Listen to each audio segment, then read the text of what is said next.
396 वर्षांचे झाले.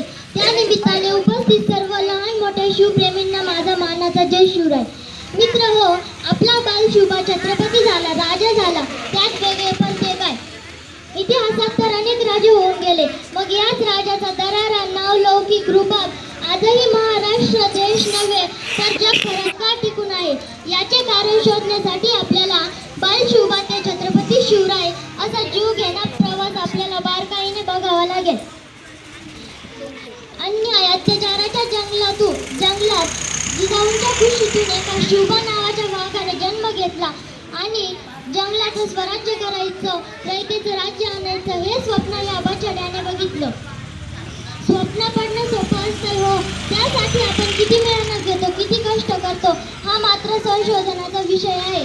म्हणूनच शिवबा आपली प्रेरणा असावी, कारण स्वप्न पूर्ण करणे म्हणजे काय हे छत्रपती शिवाजी महाराजांकडून शिकावं. छत्रपती शिवाजी महाराज हे वारसा हक्काने बनलेले राजे नव्हते, तर स्वराज्य उभे करणारे स्वयंभू राजे होते. जसे आपले आई वडील आपल्यात काहीतरी बनण्याचं स्वप्न पाहतात, तसे त्यावेळीही बाल शिवबा जिजामाता व शहाजीराजे यांनी स्वराज्याचं स्वप्न पाहिलं आणि ते शिवबाने पूर्ण केलं. आई वडिलांच्या स्वप्नांसाठी झगडणारा एक आदर्श मुलगा हे राजाचं वेगळेपण आहे.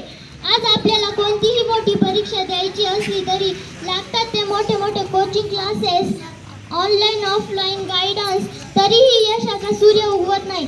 मात्र शिवबाचं स्वराज्य फक्त पाठ्यपुस्तक वाचून, स्वतः नोट्स काढून, नीट आणि जेई क्रॅक केल्यासारखं आहे.